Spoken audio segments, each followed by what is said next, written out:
म्हणजे कोणाचा फायदा व्हायला? सरकारचा. आमचा काही फायदा व्हायना, फक्त शेतकरी कुरवळून मरायला. कुठे पाहत आमचे बद घर घालतात, त्याच्या जेवण करतो, लेकरं बाळ सोडतो आणि आम्ही आमचे कापडं टाकतो. अशी आमची शेतकऱ्याची हालत हे सरकारने केले. तर पीक विमा आलीला खाल्ला, आलीला बी खाल्ला कृषी मंत्र्यानं, पण पीक विमा आम्हाला भेटला नाही.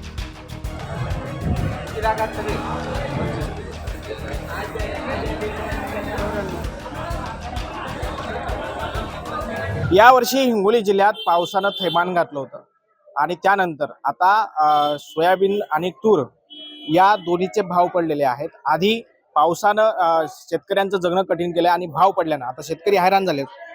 हिंगोलीतील मार्केटमध्ये आहे मी सध्या, हे तुरीचं मार्केट आहे. तर सगळे शेतकरी तूर घेऊन आलेत. काय तुरीला काय भाव मिळतो?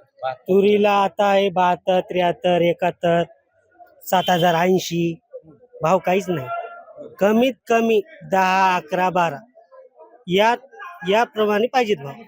व्यापारी यायले, मालाला भाव द्यायले, अर्धा तुडवाच करायले, शेतकरी असा जमा करायला. काय करावं शेतकऱ्यानं? सोयाबीनला भाव 35 पुरवते का आम्हाला? त्याचं DAPचं पोतं केवढे आले? 1400 रुपयाला. हा, युरिया 220 रुपयाला पोतं होतं, आता किती झालं? 320. म्हणजे कोणाचा फायदा व्हायला? सरकारचा. आमचा काही फायदा व्हायना, फक्त शेतकरी कुरवळून मरायला. कमीत कमी भाव तुरीला जवळपास 12-13 असा असला पाहिजे. सोयाबीनला भाव 8, 9, 10 याप्रमाणे असला पाहिजे. कुठले शेतकरी आहेत तुम्ही? काय घेऊन आले? मी तूर घेऊन आलो आणि हरभरा घेऊन आलो. मी घोटागावचा आहे.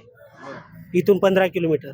15 किलोमीटरहून यायचं, इथं आणायचं, इथं माल टाकायचा, माल टाकला इकडं तिकडं पांगलायचा, भाव द्यायचा, 2-3 पुकार हाणणार, ती पुकारीत जाणार.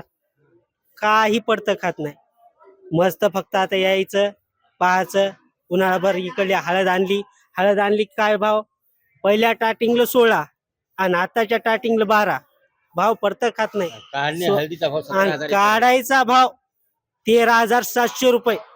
हळद नुसती काढायची, त्याचं बाकीचं राहिलं सगळं. ट्रॅक्टरचं आलं, पुन्हा घोळणं, पुन्हा ते.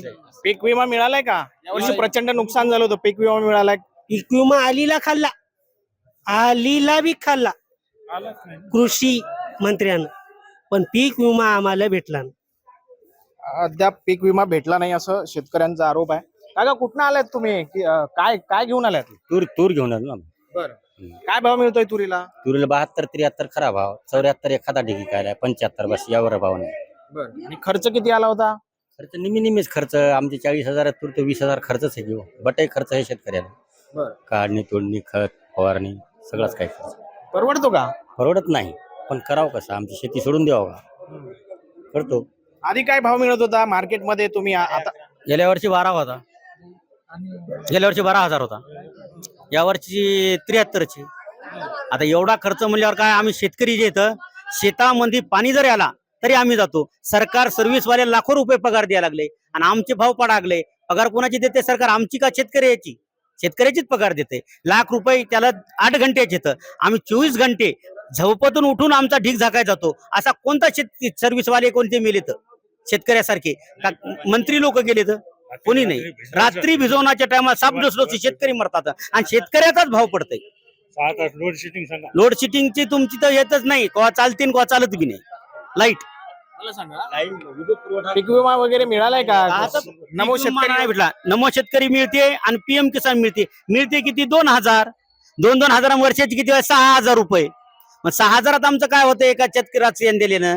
12,000 जरी एका शेतकऱ्याला मिळत असतील तर 12,000 रुपये कुठे?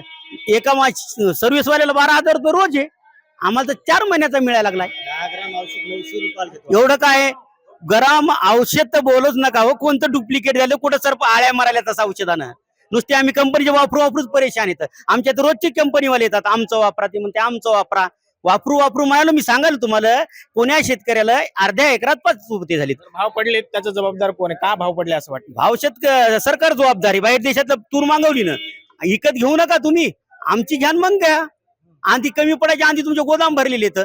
ही काय खायला कोण आहे त्याच्यात? बाहेर देशाचा? आपला देशातला पैसा बाहेर देशात चाललाय. आपल्या देशातला नाही यायला लागला. आपल्या देशातला बाहेर देशातला आपल्या देशात आणा ना, माल नेऊन का आमचा. आणि मग सोकायचे लाखो रुपये पगार कळते आमच्या शेतकऱ्याच्या खिच्यात येते.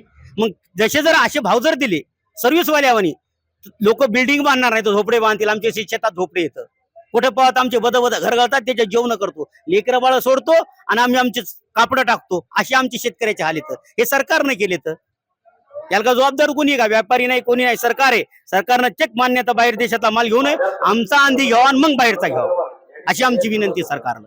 मागणी काय आता? एवढं मोठं नुकसान झालंय, मालाचे भाव पडलेत, मालाला भाव मिळत नाही, शेतकऱ्यांची हातात आहे. याच्यासाठी सरकारनं जो कोणतंही कर्ज, घरगुती असो, बँकेचा असो, ट्रॅक्टरचा असो, जेसीपीचा असो, कोणतंही शेतकऱ्यांनी घेतलेलं कर्ज असो, तर फक्त हे कर्ज लोकांचं देण्यासाठी घेतलेले, नुकसान भरायसाठी, फक्त नावं बदलून. कारण बँक कर्ज देत नाही. पीक आपल्या क्रॉप लोन किती देते बँक देत नाही. मग लोकांना काहीतरी चोऱ्या आणि बहाण्या करायला लागतात आणि कर्ज घ्यायला लागतंय. चोऱ्या नाहीत करत लोक, ते म्हणतात नाव टाकतात आम्ही काचं जेसीपी घ्यायलो, कोणी म्हणतात आम्ही व्यवसाय करायलो, आणि त्याचे कर्ज घेऊन लोकांचे केवकार्य फेडतात. अहो, तुमच्या दुकानचं उधार आणलेलं खवशीत पिवशीत द्यावं लागेल ना. शेतकऱ्याला कुठं पैसे आज नागडील पैसे नाहीत खोडक्या काढायला, तूर तर त्याच्यातच गेली पहिल्या याच्यात. मग असं सरकारनं सरसकट आमचं कर्ज माफ, म्हणजे सरसकट क्रॉप लोन नाही. आणि देवेंद्र फडणवीस तर म्हणते आता कोणते निकष काढतो, हे काढतो ते काढतो, कोणतं काढायला लागलाय? कोणतं नाही. आम्ही निवडून द्यायच्या आधी कर्ज माफ करतो. कर्ज जर माफ करायचं असेल शेतकऱ्याचं तर सरसहित कोणतंही कर्ज असो, शेतीची का 7-12 कोरी, तुमची घराची नका. अरे सगळे शेतकरी आहेत आणि या ठिकाणी सगळे तूर विकण्यासाठी आलेले आहेत. मात्र पाठीमागे या तुरीला 13,000 रुपये जवळपास भाव होता आणि आता शेतकऱ्यांचं माल मार्केटमध्ये आल्याच्या नंतर तुरीला 7,500 रुपये भाव मिळतोय. त्यामुळे शेतकरी संतप्त आहेत आणि याला सरकार जबाबदार आहे असा आरोप शेतकरी करतात. कॅमेरा पर्सन सुदर्शन पाटील सह ज्ञानेश्वर गुंडाळ, मुंबई तक, हिंगोली.